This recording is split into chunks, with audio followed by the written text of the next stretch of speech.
আল্লাহর ওলিদের যদি কোনো পাওয়ার থাকতো, তারা যদি মানুষের কোনো উপকার করতে পারত, তাহলে মাজারের সামনে এত ফকির কেন, ভিক্ষুক কেন? মাজারের সামনে ফকির মিসকিন ভিক্ষুকরা বসে থাকে, এটাই প্রমাণ আল্লাহর ওলি কিছুই দিতে পারে না, তার কোনো পাওয়ার নাই। বাংলাদেশে যখন অনেক মাজারে আক্রমণ হয়, বিভিন্ন দরবারে খানকায় আক্রমণ হয়, তখন আমরা হয়তো ঘরে বসে ভাবছি দূর হেদিকের মুসলমানরাই দেখবো, হেদিকের সুন্নি যারা আছে তারাই দেখবো। কিন্তু এটা কি আসলে আমাদের ভাবা উচিত ছিল? আমাদের উচিত ছিল বাংলাদেশের সমস্ত সুন্নিরা গর্জে ওঠা, সারা বাংলাদেশ ব্লক করে দেওয়া দরকার ছিল যে আমাদের দরবারে খানকাই কোন ওলি আল্লাহর মাজারে যদি আক্রমণ হয় গোটা বাংলাদেশ অচল করে দেওয়া হবে। এই ধরনের হুঙ্কার দিলে সবাই ভয় পেত। কিন্তু আফসোসের বিষয় আমাদের ইমানের জজবা কমে গেছে। ইমান বাড়াইতে হবে। কারবালার মূল যে মেসেজ, এই মেসেজটা থেকে আপনারা ইমানি জজবা আপনাদের বাড়াতে হবে, না হলে ইমাম হুসাইনের পক্ষে আপনারা কিভাবে কাজ করবেন? এই যে মাইজভান্ডার শরীফে তো আক্রমণ হওয়ার জন্য পায়তারা করছিল, করে নাই? আমরা তো মিডিয়াতে শুনছি। মাইজভান্ডার শরীফে যদি আক্রমণ হইতো তাহলে আপনারা ঘরে বসে থাকতেন নাকি?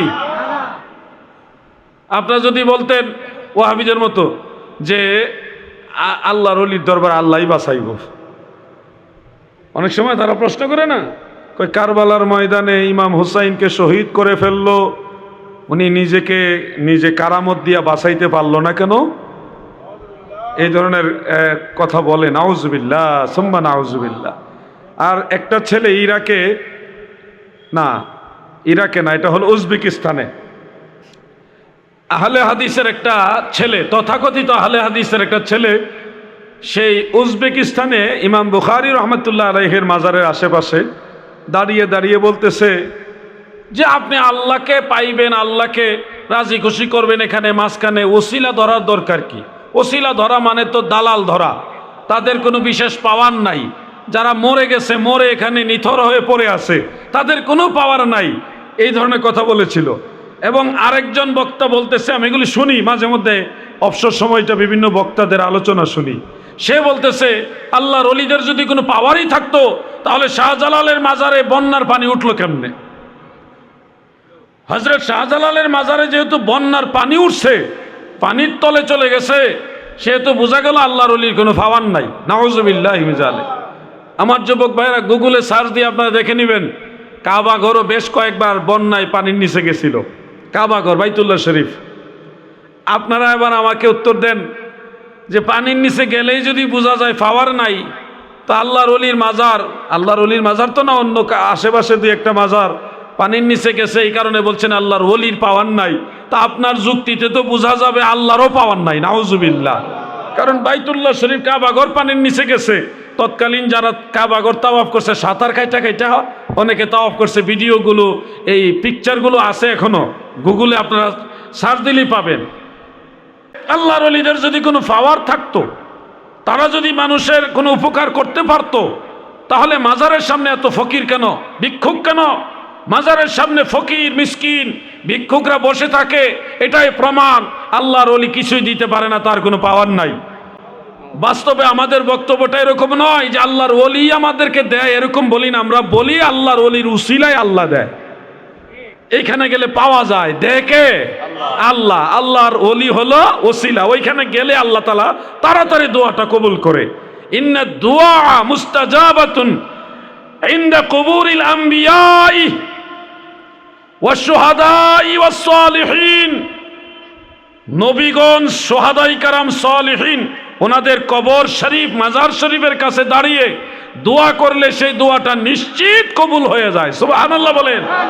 হাফেজ যাহাবী রহমতুল্লাহ আলাইহি এই কথাটা বলেছেন, যার কারণে আমরা মাইজভান্ডার শরীফে গৌসে আজম হজরতে আহমদুল্লাহ মাইজভান্ডারী রহমতুল্লাহ আলাইহি তিনার মাজারের কাছে যাই। আমি আজকেও জিয়ারত করে আসছি, যাই দোয়া করি, আল্লাহ আপনার অলির দরবারে আসছি, আমার এই মহামুসিবত আপনি সাহায্য করেন, আপনার অলির উসিলা সাহায্য করেন। দেওয়ার মালিক কে? আল্লাহ। আল্লাহর অলি হলো উসিলা, এই হিসাবে যাই। এটাকে তারা বলে মাজারেওয়ালা কোনো কিছুই করতে পারে না, কারো উপকার করতে পারে না। আমরা তো বলি না যে মাজারুল্লাহ সরাসরি করবে, আমরা বলি আল্লাহ করবে আল্লাহর ওলির উসিলায়। তো এই জিনিসটাকে নেগেটিভ করে যে মাজারের সামনে ফকির মিসকিন আছে, তার প্রমাণ হলো আল্লাহর ওলির কাছে গেলে কিছুই পাওয়া যায় না। এই যুক্তি যদি আমরা নেই, তাহলে আপনাদের এই যুক্তিতে জুম্মার দিনে আপনি দেখবেন বড় বড় মসজিদের শহর অঞ্চলে মসজিদ থেকে নামাজ থেকে বের হলেই গেটের সামনে অনেক ফকির মিসকিনরা দাঁড়িয়ে থাকে, আল্লাহর ওয়াস্তে কিছু দেন। তারা গরিব মানুষ, পেটের দায়ে, সংসারের দায়ে, বিভিন্ন অসহায়ত্বের কারণে আপনার কাছে হাত পাতে। কার কি দরকার আছে আপনার কাছে হাত পাতার? তারা গরিব মানুষ বিদায় মসজিদের গেইটে বা বারান্দায় বা একটু দূরে দাঁড়িয়ে বলে আল্লাহর ওয়াস্তে কিছু দেন। মুসল্লিরা তাদেরকে যথাসাধ্য সহযোগিতা করে। এখন তারা যে যুক্তি দাঁড় করাইলো যে মাজারওয়ালা কিছুই পারে না, ওখানে গেলে কিছুই পাওয়া যায় না, তার প্রমাণ বাইরে ফকির দাঁড়ায় রয়েছে, তো এই যুক্তিতে বোঝা যায় আল্লাহও কিছু দিতে পারে না। নাউজুবিল্লাহ বলেন। কারণ আল্লাহর ঘরের সামনে মুসল্লিদের সামনে ফকিররা দাঁড়ায় থাকে, তো এটা কি কোনোদিন গ্রহণযোগ্য কথা হতে পারে? পারে না। এগুলি বুঝতে হবে। দান বাক্স থাকলেই যদি মনে হয় এটা নোংরা জায়গা, তাহলে দান বাক্স মসজিদে তো আছে।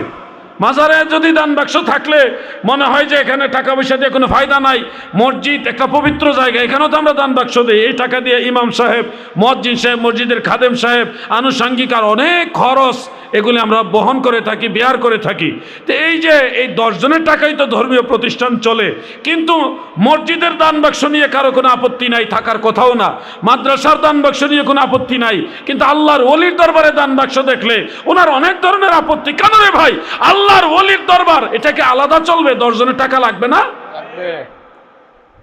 প্রিয় ভাই আমার, বন্ধুরা আমার, যদি বলেন মাজারের টাকাগুলি খাদেম সাহেব খেয়ে ফেলে, হ্যাঁ, যদি সীমালঙ্ঘনকারী যারা তারা যদি থাকে, এটা আমরা কখনোই সমর্থন করি না। তবে যে লোকটা ব্যবসা বাণিজ্য করার সামর্থ্য থাকা সত্ত্বেও, চাকরি নকরি করার মতো সুযোগ থাকা সত্ত্বেও সব ছেড়ে আল্লাহর ওলির দরবারে পড়ে আছে, সেখানে সেবা দিতেছে, জায়রিনদের সেবা দিতেছে, জিয়ারত করতে যারা আসে তাদেরকে সময় দিতেছে, শ্রম দিতেছে, মেধা দিতেছে, এখানে তার সময়টা ব্যয় করতেছে, আমাদের উচিত তাদের হাতে কিছু হাদিয়া তোহফা দেওয়া।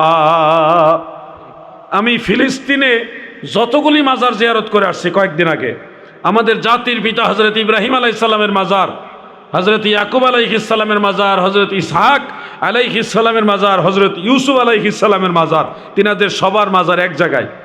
সেখানে গিয়েও দেখেছি যারা খাদেম তাদেরকে মানুষ দিতেছে, হাতে হাতে কিছু হাদিয়া দিতেছে, হাদিয়া। তারা চায় না, কিন্তু মানুষ ইচ্ছা করে দিতেছে যে আমাদের জাতির পিতার দরবারে ওনারা খেদমত করে, ওনারা তো দামি মানুষ, সম্মানী মানুষ। আমরা তো জীবনে একবার দুইবার ওখানে যেতে পারি কিনা, এটা তো সুযোগ থাকতেও পারে, নাও থাকতে পারে। কিন্তু এখানে যারা নিয়মিত থাকে, বাবা ইব্রাহিম আলাইহিস সালামের সম্মানে, আমি না শুধু, অন্যান্য রাষ্ট্রের যারা মুসলমান ওখানে জায়রিন ছিল, তারা সবাই হাদিয়া দিয়ে আসতেছে, তারাও খুশি হচ্ছে, দোয়া করে দিচ্ছে। তারা হাদিয়া দেয়, ওই খাদেম সাহেবরা কি করে জানেন? কেউ হাদিয়া দিছে, সাথে সাথে হাত উঠায় দোয়া করে, আরবিতে দোয়া করে দেয় যে হাদিয়া দিছে এই কারণে তার জন্য দোয়া, স্পেশাল দোয়া করতেছে। মানুষ আর আগ্রহী হচ্ছে।